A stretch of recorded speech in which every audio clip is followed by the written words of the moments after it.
Assalamualaikum warahmatullahi wabarakatuh. Mohon izin memperkenalkan diri, nama saya Pupun, mahasiswa tingkat 1 Politeknik Pembangunan Pertanian Bogor dari program studi Penyuluhan Peternakan dan Kesejahteraan Hewan dengan NIM 0203211136. Untuk kali ini saya akan membuat video tentang komunikasi antar pribadi untuk memenuhi tugas kelompok mata kuliah komunikasi dengan dosen pengampu Dr. Diah Gandasari SPMM. Saya perwakilan dari kelompok 9 dengan beranggotakan Nur Ihsan, Nurul Siti Fuadah, Tini Audina, saya sendiri, dan juga Putri Anggeraini. Manusia adalah makhluk sempurna ciptaan Tuhan dibanding makhluk ciptaan yang lain. Sejatinya, kodrat manusia adalah sebagai makhluk monodualis. Lalu, di samping sebagai makhluk individu atau pribadi, manusia juga berperan sebagai makhluk sosial. Kemudian, sebagai individu, manusia diberikan kemampuan berupa akal, pikiran, dan perasaan, sehingga memiliki tanggung jawab akan dirinya yang berguna untuk mengembangkan kemampuannya dan juga memenuhi berbagai kebutuhan hidup. Sebagai makhluk sosial atau makhluk bermasyarakat, manusia sudah memiliki dorongan dan akan kebutuhan berinteraksi. Dengan bantuan orang lain, manusia mulai belajar dan beradaptasi di lingkungannya. Mulai dari merangkak, belajar berdiri, berjalan, menggunakan alat gerak, hingga berkomunikasi dengan orang lain. Bahkan bisa mengembangkan potensi dalam diri serta hal lain yang membutuhkan interaksi dengan orang lain. Dalam interaksinya dengan masyarakat, manusia akan melakukan komunikasi untuk menyampaikan informasi. Komunikasi yang berlangsung antara individu dengan individu dianggap sebagai komunikasi secara tatap muka atau face to face. Lalu, dalam ilmu komunikasi dikenal dengan istilah komunikasi antar pribadi. Komunikasi antar pribadi dinilai sangat efektif untuk merubah perilaku orang lain. Bila terdapat persamaan mengenai makna yang dibincangkan, tanda khusus yang ada di komunikasi antar pribadi ini terletak pada arus balik langsung. Arus balik tersebut memiliki daya tangkap yang mudah untuk komunikator, baik secara verbal dalam bentuk kata maupun nonverbal dalam bentuk bahasa tubuh, seperti anggukan, senyuman, mengerjitkan dahi, dan lain sebagainya. Selama proses komunikasi antar pribadi berlangsung sangat penting terjadinya interaksi berbagai informasi dan perasaan antara individu dengan individu atau individu dengan antara individu supaya terjadi umpan balik dan tidak menimbulkan kesalahpahaman dalam berkomunikasi.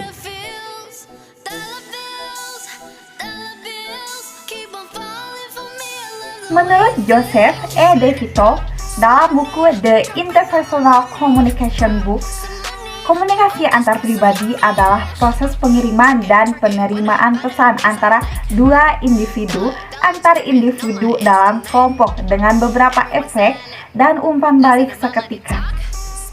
Dan berikut adalah contoh komunikasi antar pribadi menurut Joseph E. DeVito. Kok lagi ngapain? Lagi bingung nih, besok kita ngapain ya? Lagi bingung kenapa? Kan besok kita weekend nih, kira-kira kita ngapain biar ada kegiatan gitu. Kan kita setiap hari Senin sampai Jumat ada kegiatan terus nih. Oh iya, kita cari kegiatan apa ya? Apa ya kira-kira? Wah, gimana nih kalau kita WTD aja? Boleh tuh, ide bagus. Di mana tempatnya tuh? Kita harus mikir tuh tempatnya nih, di mana ya kira-kira? Kita cari aja lah di sini. Boleh cari di Google. Cari di Google, coba. Cari. Banten Peka.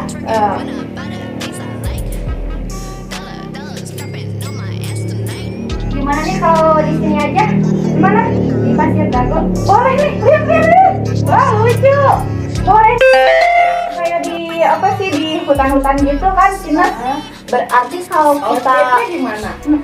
outfit nih, warnanya berarti warnanya harus netral tapi kayak lucu. Kalau bahasa sekarang estetik.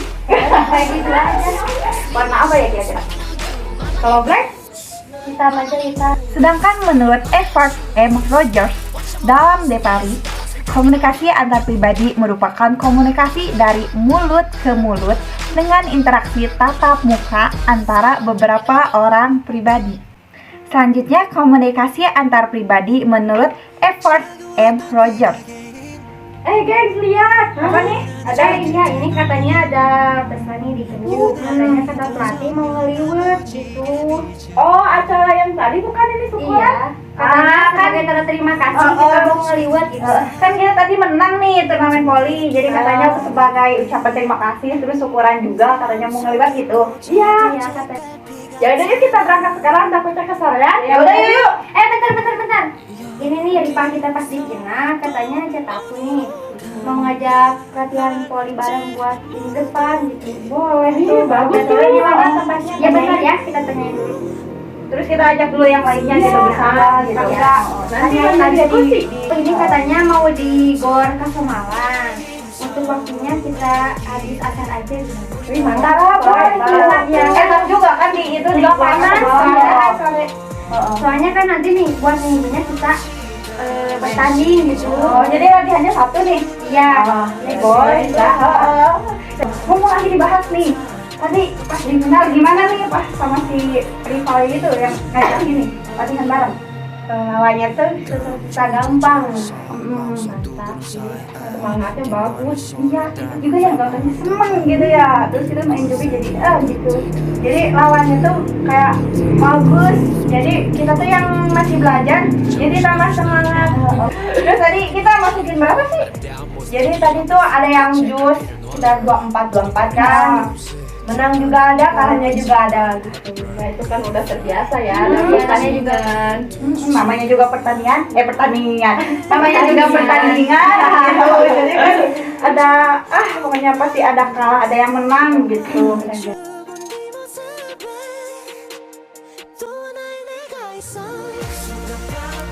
Sifat komunikasi ditinjau berdasarkan sifatnya, komunikasi dibagi menjadi dua, yaitu yang pertama, komunikasi verbal atau verbal communication merupakan bentuk komunikasi yang disampaikan secara tertulis atau written atau lisan, oral. Komunikasi verbal lebih mudah disampaikan karena pesan yang disampaikan lebih mudah dimengerti. Ini disebabkan karena komunikasi ini dapat dilakukan dengan bantuan media seperti telepon, surat, gambar, lukisan, dan lain-lain. Yang kedua, komunikasi nonverbal atau nonverbal communication, di mana komunikasi yang disampaikan tidak menggunakan kata-kata, melainkan gerak isyarat, bahasa tubuh, ekspresi wajah, dan kotak mata. Juga penggunaan objek seperti baju, potongan rambut, dan sebagainya, serta cara bicara seperti intonasi, nada yang tinggi, gaya bicara, dan kualitas emosi. Contoh dalam komunikasi nonverbal ini terlihat pada komunikasi gambar seperti televisi, iklan baliho, dan lain-lain.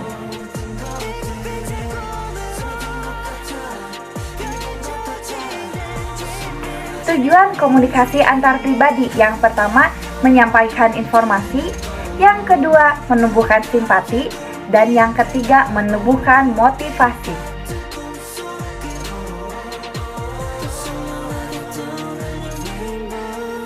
Manfaat mempelajari komunikasi antar pribadi. Yang pertama, komunikasi antar pribadi menjadikan kita lebih mengenal diri sendiri dan terbuka pada orang lain, serta mengetahui cara menanggapi dan memprediksi sikap dan tindakan orang lain kepada kita. Yang kedua, membuat kita menjadi lebih mengetahui dan mengenal lingkungan. Yang ketiga, mengajarkan kita untuk lebih menghargai dan memelihara hubungan yang baik dengan orang lain, guna meningkatkan rasa positif dalam diri dan menjadikan tidak adanya rasa kesepian, ketegangan, dan stres. Yang keempat, banyak waktu dapat dimanfaatkan untuk merubah pandangan orang terhadap kita. Yang kelima, ilmu komunikasi antar pribadi dapat dimanfaatkan untuk membantu orang lain dalam memberikan nasihat dan saran seperti pada pekerjaan psikiater, psikolog, dan ahli terapi. Mungkin itu saja yang saya dapat sampaikan. Saya perwakilan dari kelompok 9, mohon maaf jika ada salah kata atau tutur bahasa yang kurang berkenan. Saya mohon izin undur diri. Sekian dan terima kasih. Wassalamualaikum warahmatullahi wabarakatuh.